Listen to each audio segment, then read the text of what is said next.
great to be here. And thank you, Amy, for being here. A great pleasure. And I think you're going to start things off reading a bit, yeah? Yes, I will. There are 4 point of view characters in the novel. A young single mother with her son who are kind of in a difficult place, and then an elderly couple who have recently retired from Massachusetts to North Carolina. And the wife of that couple, Lil, is going through everything she has saved and sort of putting it together, kind of revising her life in terms of what she wants her children to know and not know. And so I'll read a little bit from Lil to start.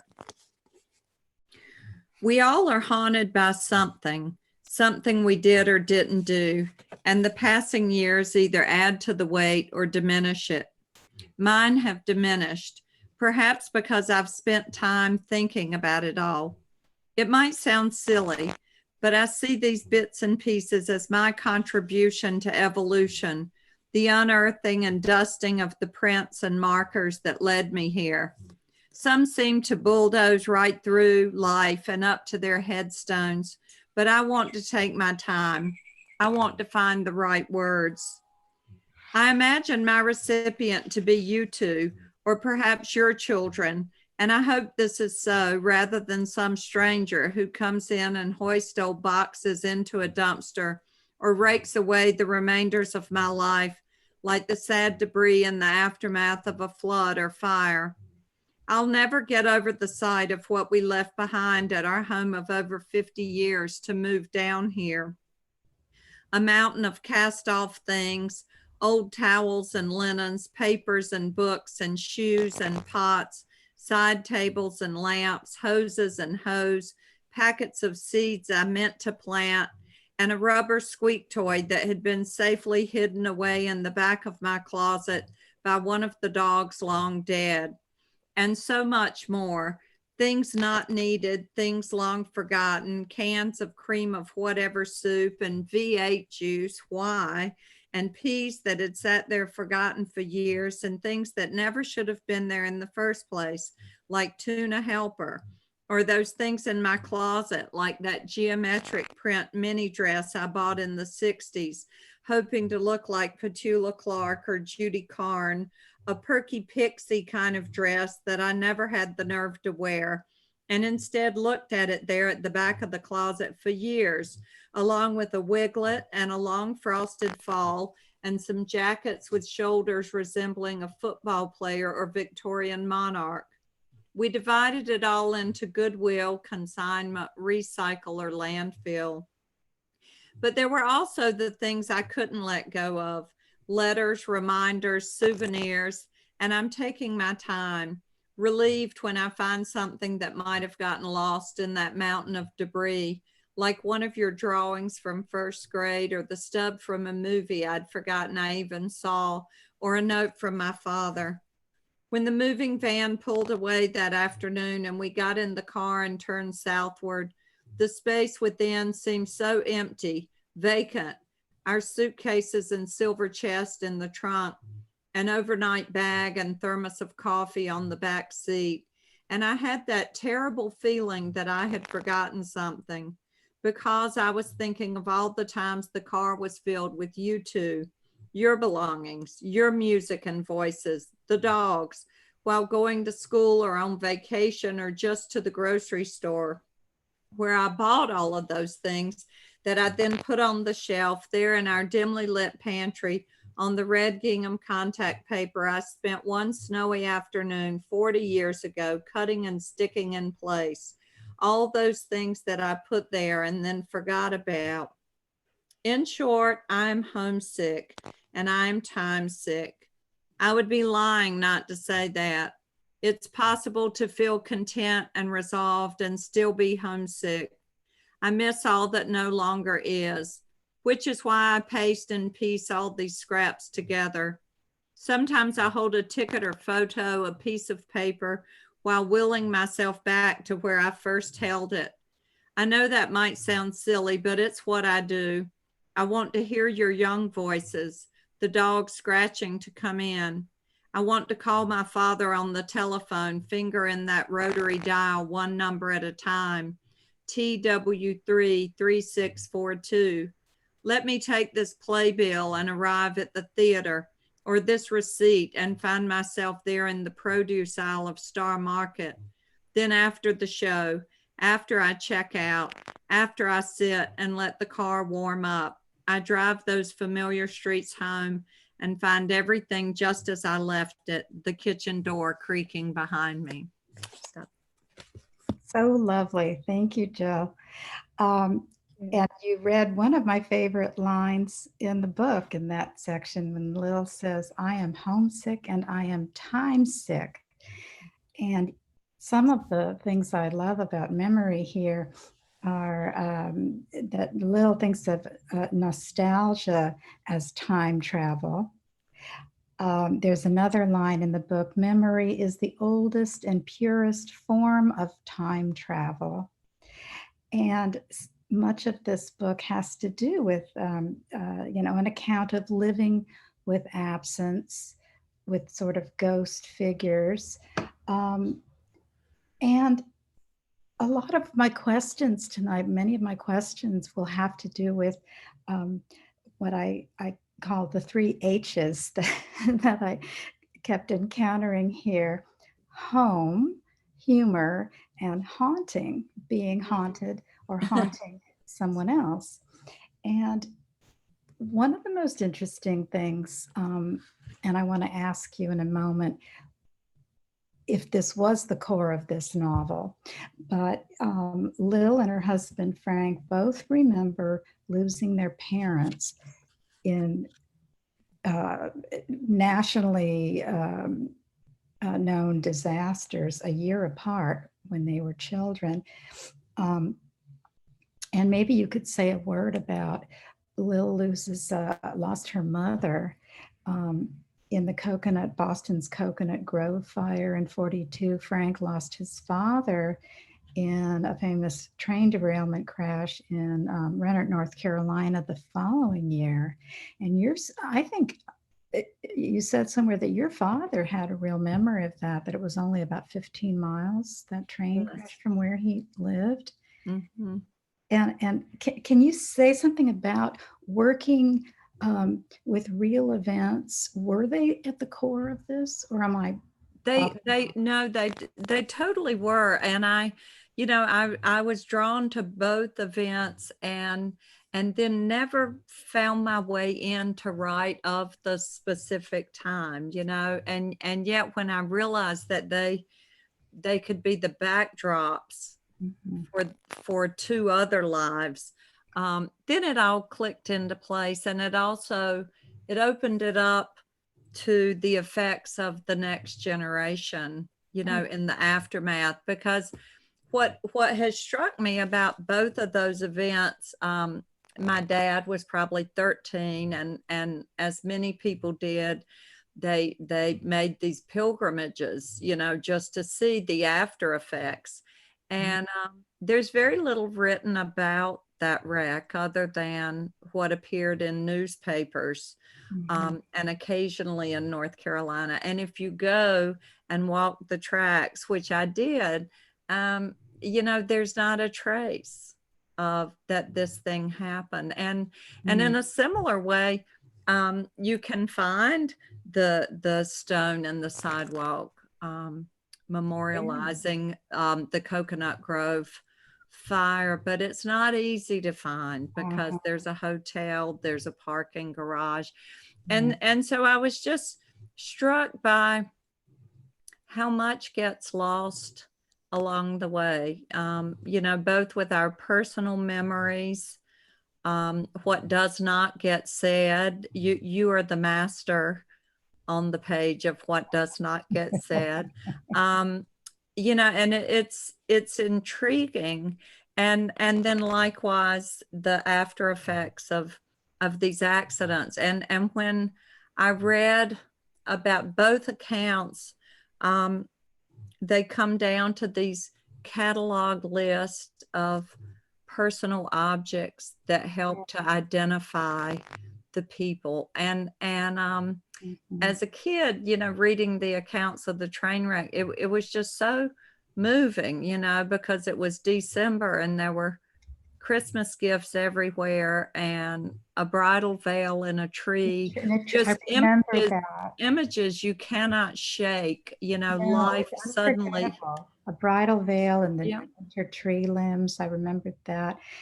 And the Coconut Grove fire, the same. I mean, there was recently an obituary for a man who, it was front page Boston Globe. He had been a young tap dancer and got out and had lived all these years. He just died. Oh my goodness. Back in the summer, yeah. And you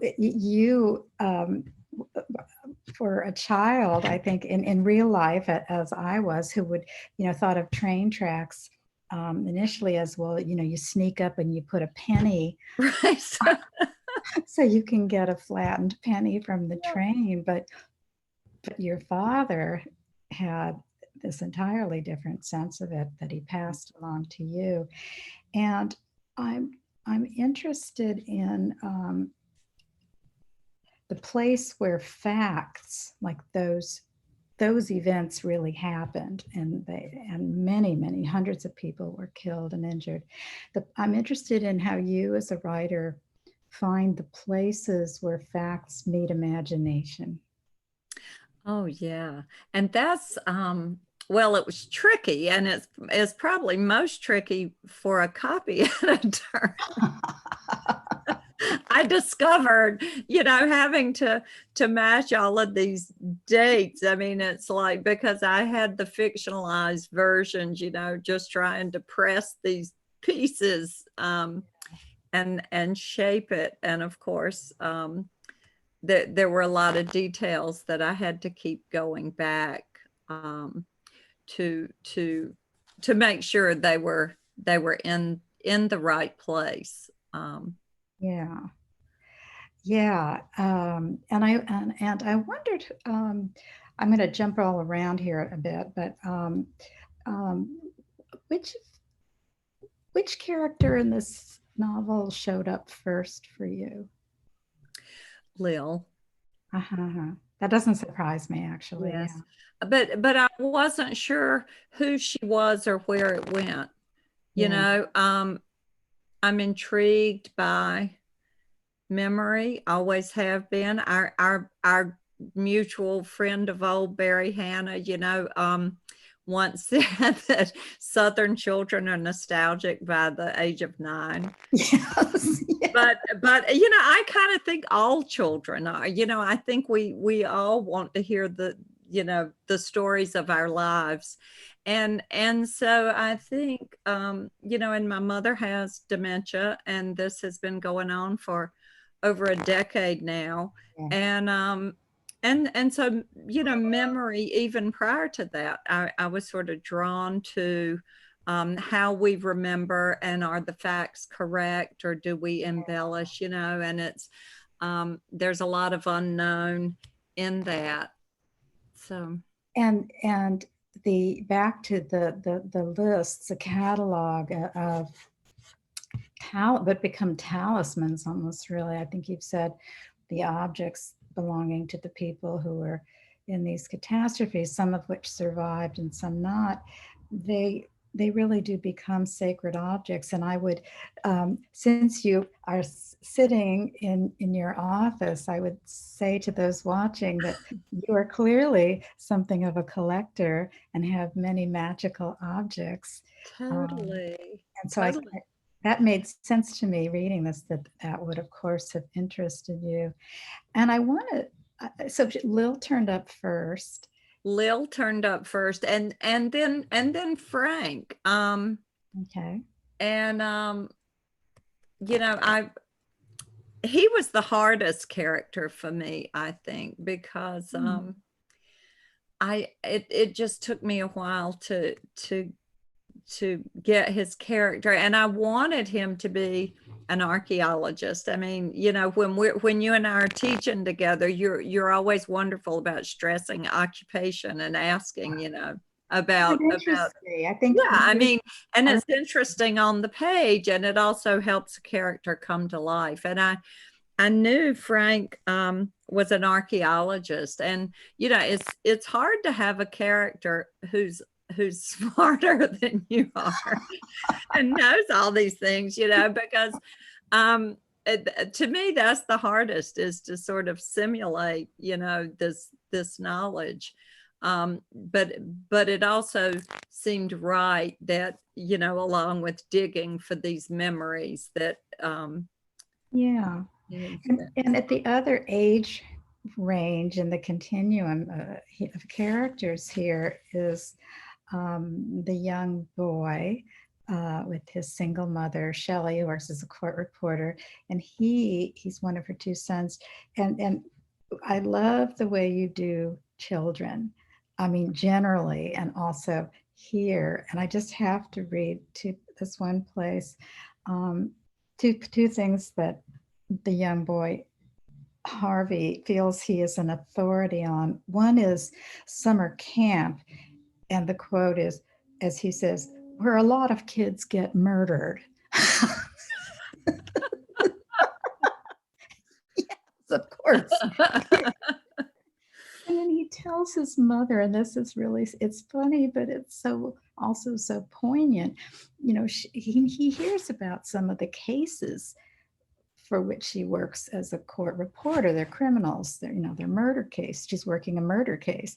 And so he tells his mom at one place that he tries to think about happy things, to have a party in his head for just nice people who are still alive, but the others all keep coming anyway. The others being criminals he hears about from his mom's job. And it's just such a lovely and dear way of where you see like this little boy's mind trying to get a hold of what's out there.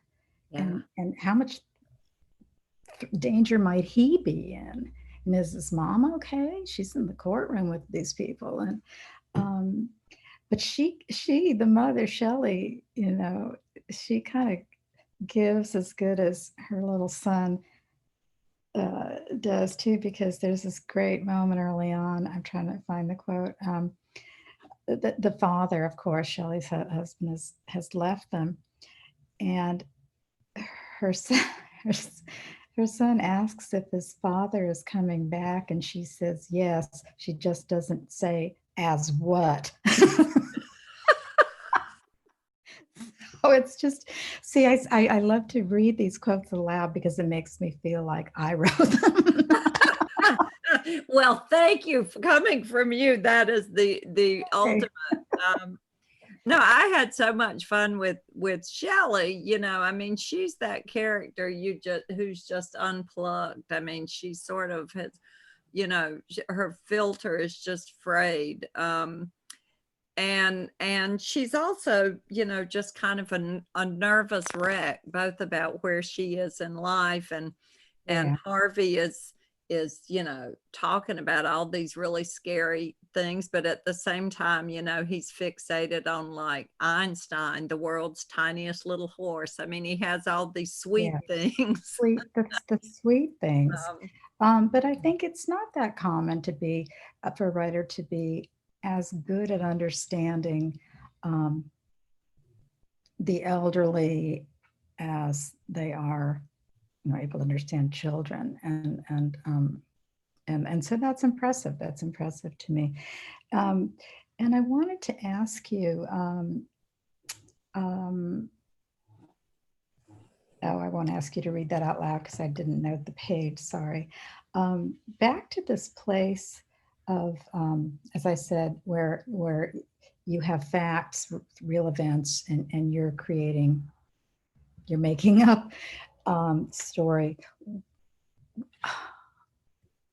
Did you feel that you owed, beyond accuracy in reporting the real events, did you feel you owed any more um, to that part of the novel, just because these things had really happened, the fire and the wreck? Or I think my biggest my biggest concern was getting what was there on the page correctly. Yeah, because I wanted those events to sort of represent the memorial to all of those people, Yeah. not just those who died, but all of those, the ripple effect of the generations, because I grew up hearing about the train wreck, but then all the years I lived in Boston, I no sooner got there than I noticed people would refer to the Coconut Grove fire, and so many people knew someone, connected to someone, and both events really set up that kind of before and after in life, Yes. and measured time in Yes. that way. Oh, absolutely. And there's a line in the book, another line I like so much. You say, it is an endless excavation, the marks we leave on the world, keepsakes, scraps of paper, goes on. An endless excavation, which of course goes back to Frank's work. And at what point did you know you were going to write this in multiple points of view? Well, I always had all these different characters, and in fact, I had two others who ultimately just didn't fit in, and they were probably the oldest section I had. And I'm like, you guys need to go have your own novel or something. so, so they're over there, and for the longest time, I wasn't even sure how Harvey and Shelley were going to connect with Frank and Lil. I mean, I knew that there needed to be an intersection of Frank and Harvey. And of course, the most obvious was that, Harvey and Shelley would be living in the house. Frank spent a portion of his childhood in the aftermath of the train wreck because his mother was in it as well and couldn't leave. And as soon as I knew that, then it really was like a dig. Harvey's childhood is taking place on top of where Frank's once took. Exactly. And Harvey's even finding little things. Yes, and making that choice, it's entirely credible. I mean, it's logical. And it gives Frank a reason to kind of rattle Shelley. He keeps going out. He wants to be able to go in, and Shelley doesn't really want this old guy poking around in her house. Most of us maybe wouldn't want that, but he doesn't take no for an answer. He's not threatening, but he does keep going back, and she puts him off, and he does. I won't say how he finally gets in, but right. But it does make sense. It's logical and surprising.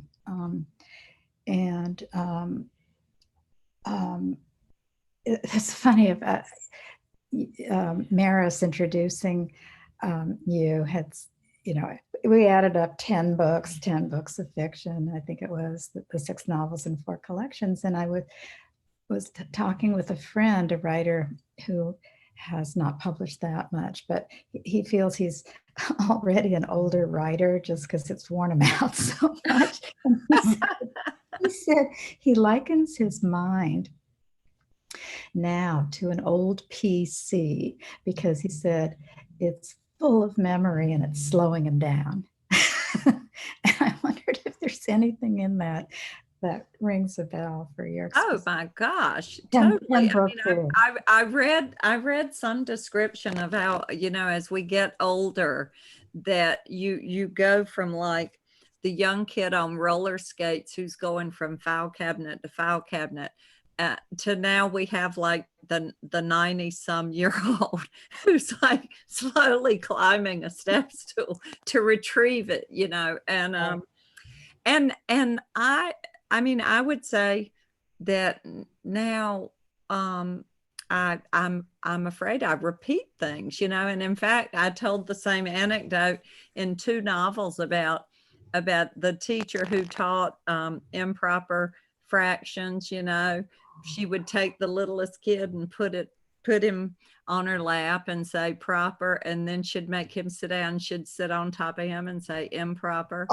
And I did that 2 different times, and someone called my attention that I had already told that story in another novel, and I'm like, well, they live in the same town, so they knew this same teacher, but That's so funny. Oh my God. And I wondered if you had this, maybe the core of this novel in your head for a while. Do you walk around with some nugget that's going to fuel the rest of it for a while? Or are you, this is a shop talk type question, I guess, but how quickly can you get into something, get going once you have? I don't know. My editor, Kathy Porries, may be in the room. I haven't looked. I do see Susan Cheever just Hi, popped in. Susan. Hi, Susan. But so many of my novels feel quite fragmented, and there's a stretch of time where I'm just not quite sure how they fit together. Yeah. And to me, it's exciting. It's kind of scary to have, all these pages and pieces, and still not quite be sure where it begins, and how they fit together. But I probably started the novel with a different character, and I would have it there for months and then switch. And finally, and now I don't even remember how it came to be, but there's only one scene where all 4 characters appear, and that's how it begins, so that they're all there. Do you have any interest in, would you ever consider writing a kind of loose sequel following Shelley, our court reporter, and her sons? Well, one's at college, but Harvey's the one at home. So is that something that would ever appeal? Because she's less formed, because she's younger, than the others. I definitely have in mind that I want to, that I will hope to circle back to Shelley and Harvey. And I've done that in other novels, where I go back and pick up a thread.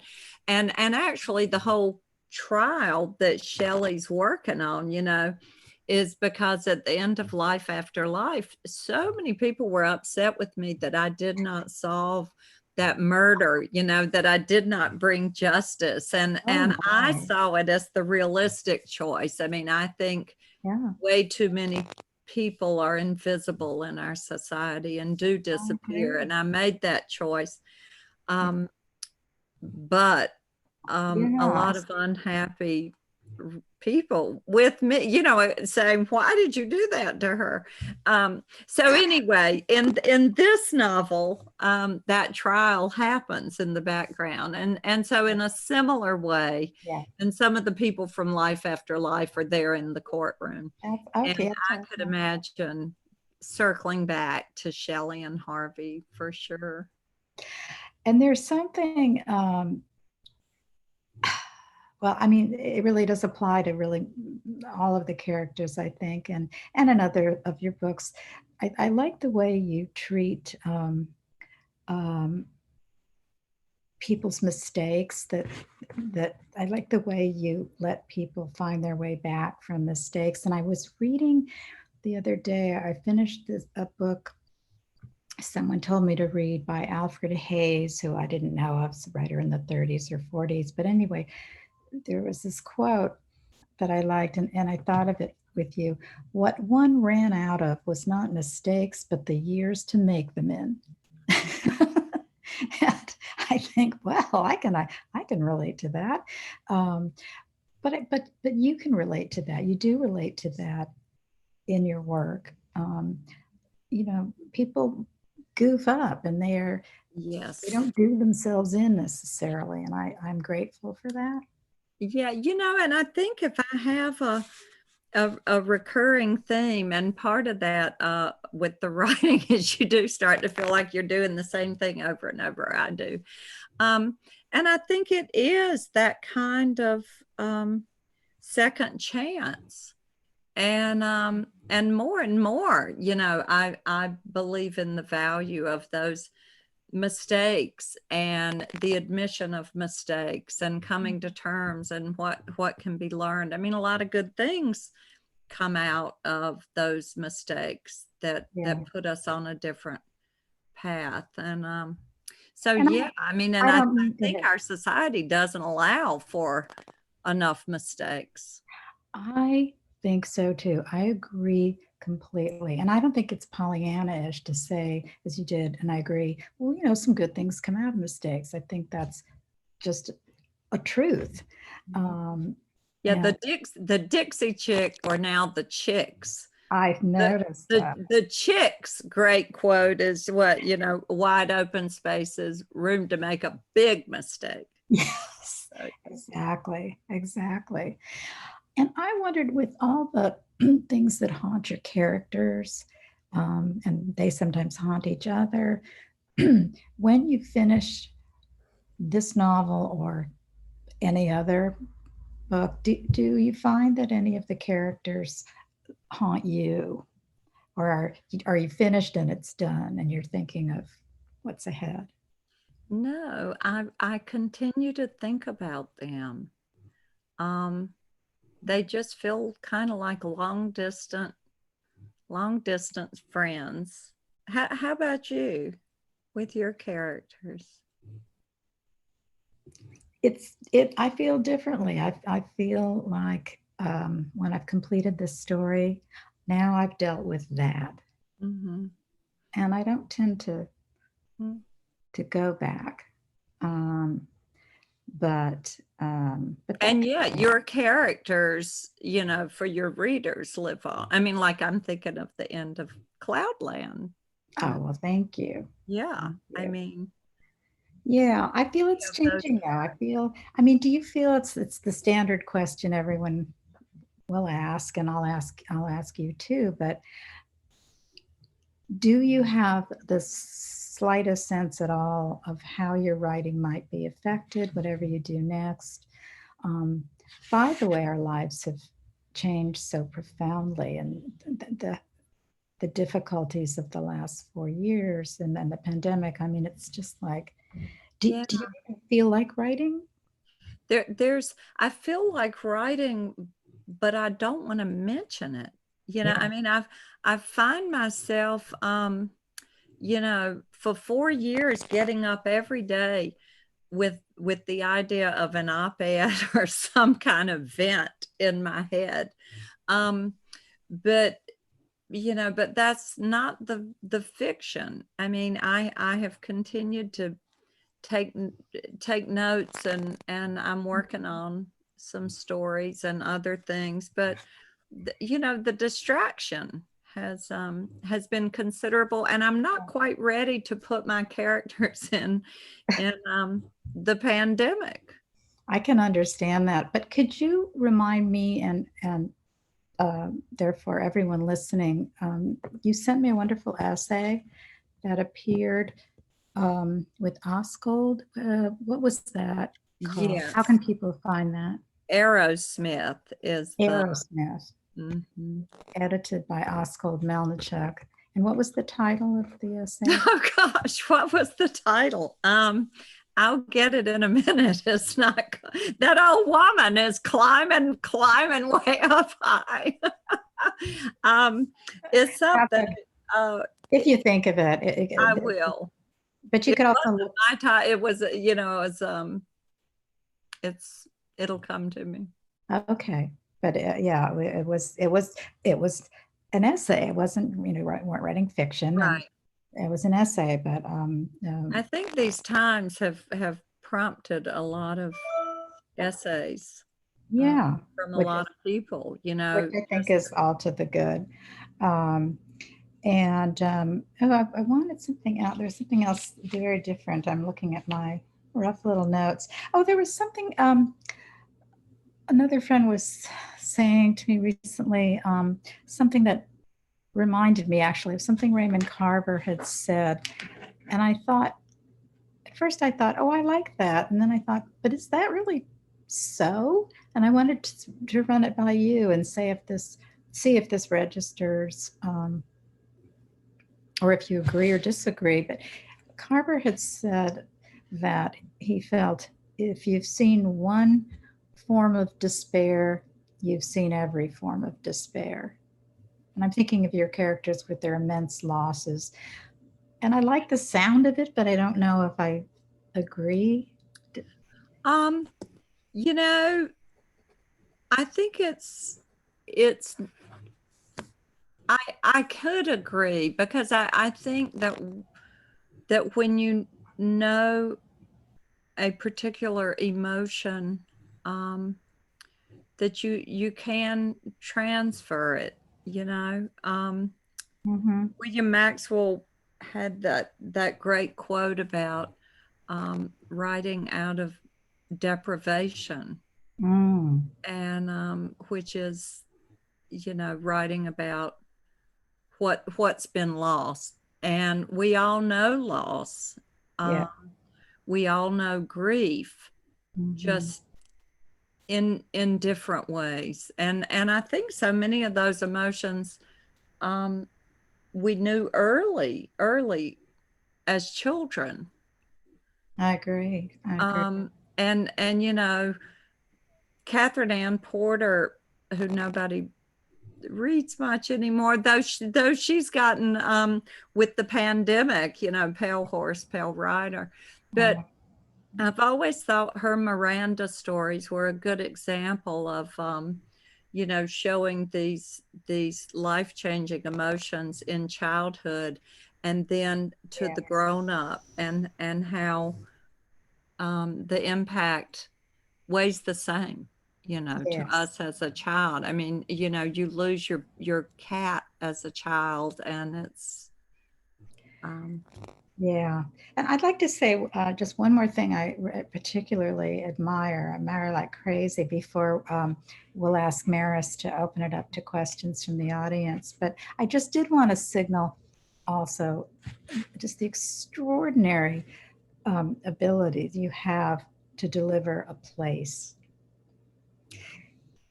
And you made me think of the writer Nancy Lemon from New Orleans, who once wrote somewhere, one of her novels wrote, a place is different when you love someone in it.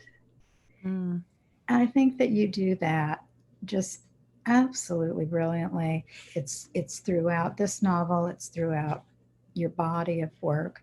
And I I I just appreciate that like crazy. I think it's weirdly something some writers don't give us in the ways that they might, and so I'm grateful to you for that, as I'm grateful to you for so many of the things that you do in your work.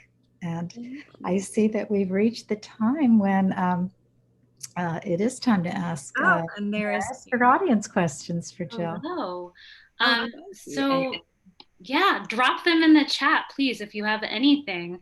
I don't know, I don't know if you saw this, Jill, but Danuta found your essay. as a matter of fact, why didn't I think of it? Danuta to the rescue. I mean, what would we do without Danuta at Bennington? She always had the answer. Hi, Danuta. Bless you. Thank you for that. Amber Oh, Karen. there's Amber. It's so much fun to see who's here. I will speak in Amber's voice, even though I should probably just let it open up and have it be a love fest. But for now, Amber says, thank you both so much. What a treat to see you two together. I came across this William Trevor quote recently. I'm a short story writer who writes novels when he can't get them into short stories. I'm wondering, Jill, how you know when one of your projects is a story and one is a novel. And Amy, how do you know when one of your projects is a story and when it is a novella? Oh, I want to hear Amy go first. Well, I'll go first because my answer is short. I've only written 2 novellas, Amber, and I've written, I don't know how many stories, but way more than that. And no novels. Well, I co-wrote a kind of novel a few years ago, but I didn't write it just myself. I can tell by a first sentence. I can, in both cases, in my extensive novella writing experience, the 2 times I did it, I wrote first sentences and knew I needed to rethink the scale and scope of what might be ahead. And in the second novella, in my last book, Sing to It, I came up with the first sentence and just held it aside for about 13 years before I wrote the second, third, fourth, and the rest. Oh, why, Jill? How kind of you. So show it. Show the book. So Danuta. Danuta. Look, Danuta has it too. Danuta, what don't you have there? Thank you. So that's my answer. It's almost always a story. The more, for me, the question would be what more likely to be when I know it's a story and when it's a short story. But again, I know in the first sentence. I know in the first sentence. And Jill, I'll turn that one over to you. Yeah, that it amazes me that you know in the first sentence and that you also know exactly where you're going. Because I never know where I'm going.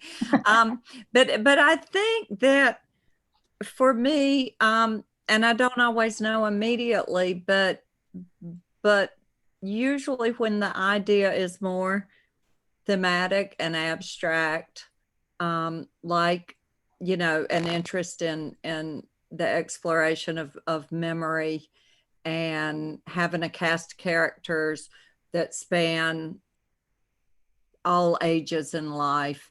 That feels more like a novel to me. And then I'll have an idea for something that feels really specific, either to a character's life or one event, or, you know, this, it feels more like a 1-act play than, you know, a 3-act.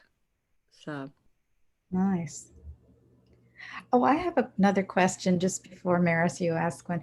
And you can feel free to pass if you don't want to speak to this, Jill, but some of you may know Jill is in real life a really good tarot card reader. And I wanted to know if you've ever read cards for a character. No, and I need to, but the person who's a real tarot reader is here in our audience. I know who you mean, but Louise is here. He's here. See, I don't see that. I don't see the name. Louise. Hi. No, you know, I sometimes use them more insightfully, you know, to sort of the gist of it. But I haven't, but that's a good idea, you know. Maybe I need to maybe read Shelley's cards if you oh gosh. You would get a lot of swords for sure. Maris, do you have more? Yeah. Here's a question from Grace Smith. Grace. So lovely to see you all together. Question for Jill. The sacrificial lamb, CJ from Life After Life, reappears, well, in death in hieroglyphics. At what point in writing Life After Life did you know that you would bring in these characters into a subsequent novel? As I was saying, the aftermath of Life After Life and all the comments I got from people who were disappointed that I had not delivered justice or answers. It did sort of haunt me, and that was a situation where I really really liked that character, and was one of those moments in writing where I was shocked. Um, when I knew pretty early on that she was going to die. And I didn't want it to happen either, but all the logic was there, and it was coming, um and so it bothered me after the fact. So it felt really good to go back and seek justice. So, but it was I only realized when it occurred to me, we're talking the whole idea of hieroglyphics and all these ways we communicate and write and have languages that aren't always decipherable. And so I was thinking of different forms, and shorthand is something that has always intrigued me, to watch someone take shorthand, and it looks like chicken scratch. And so as soon as I knew Shelley was in a courtroom, working as a stenographer, then I knew that I could revisit the trial. That's so cool. That trajectory. I just find it fascinating. Yeah. There are no new questions in the chat, so I get to go. Oh.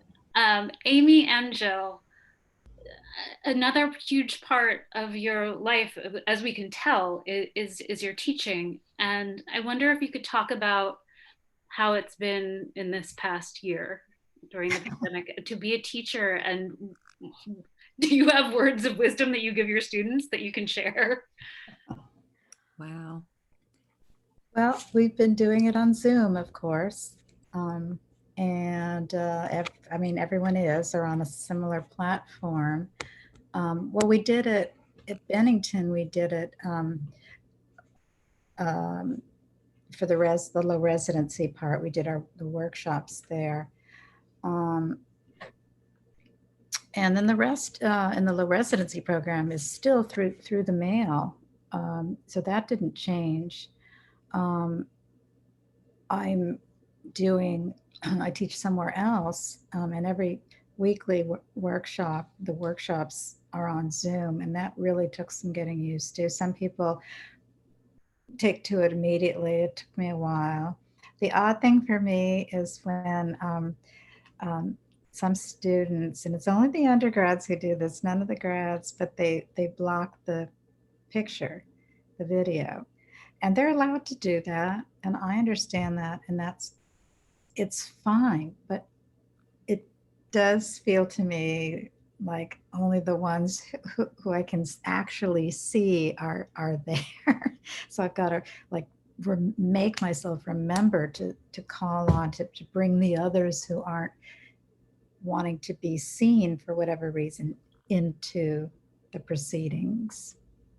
But they do use the chat function a lot. So I'm trying to, pay attention here and read the chat. And Jill, what about you? No, I mean, I find that, I probably circle back and have more exchanges than even normal, because I think we are all feeling the isolation. And Amy and I often team teach, and we didn't get to in June when everybody was learning, and that was a real miss too. And Susan Cheever, who's walking around a little bit, is our roommate usually at those residencies. And Bennington is such an important community to us all, and the personal interaction. So I don't think we will ever have a substitute to replace what we know with the personal contact. I mean, if we could all be standing in your bookstore right now, or Yeah, gathered exactly. together. There's just a lot to be said for what we're missing. It's Oh, it's been a tough hard. year. And Jill and I, because we do normally teach together at Bennington, the residencies, there are 5 workshops each residency, and we co-teach those. Since we were each doing 5 separately on Zoom, we did schedule a couple of get-togethers on Zoom where both of our groups, we brought them in and just talk about anything, but just so it would feel more like what we're used to doing and what they're. I mean, a number of former students are here, all extraordinarily accomplished people, and they were in and out before this hit. So I know they would really register the difference. Yeah, it's hard. It's hard. I think we have a wonderful closing question for you from Susan Cheever. She writes, Dear Amy and Jill, I love you and miss you. And question, I am wondering if you discuss your work with each other and if you can think of a time you have had a direct effect on one another's work. I can start. I don't know. We talk about, well, we're doing it so much, but I just know that just hanging out with Jill makes writing dialogue easier for me. And Jill, I don't know if I've ever even told you that, but because she doesn't sound like anybody else, not on the page, but also it just Jill talking doesn't sound like anyone else.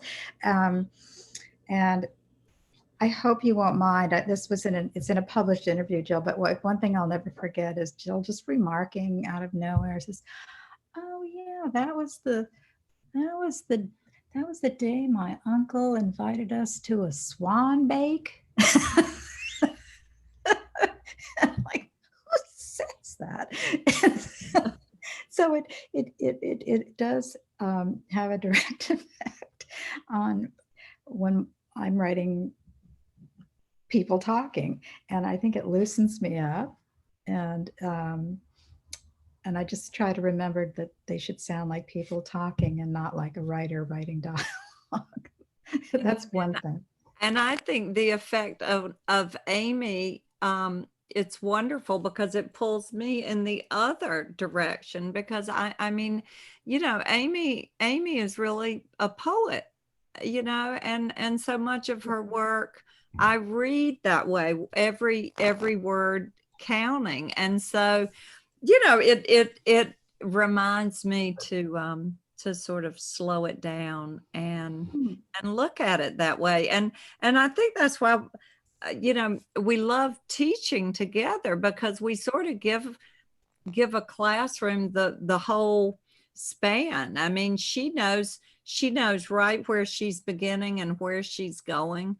I have no idea where I am, for years. And and it's sort of the long meandering versus the very precise. And so and time after time, we almost always come to the same places in the work being discussed, but we come to it in very different ways, and Very that's different ways. endlessly fascinating to me. I mean, I'm To me always learning. too. And I do at this point, you just have to allow me to share one of Jill's gems from from our teaching together. She said, and people at Bennington go around repeating this because it's come back to us.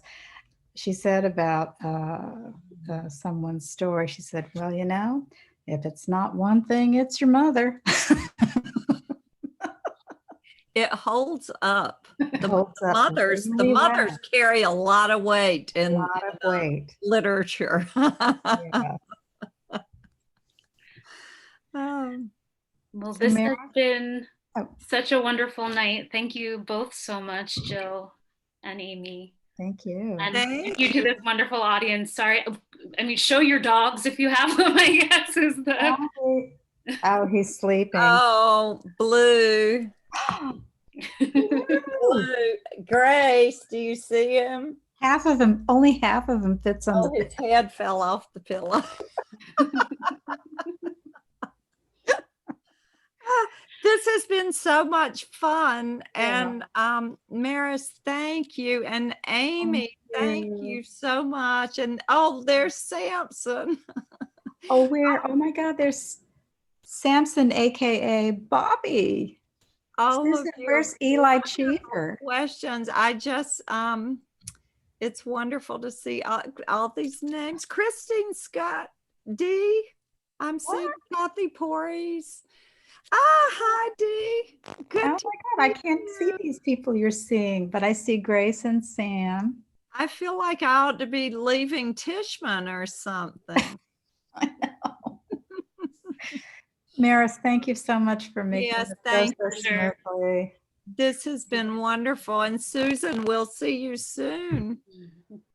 Good night, everyone. Thank you so much. Good night. Thank you. Good night.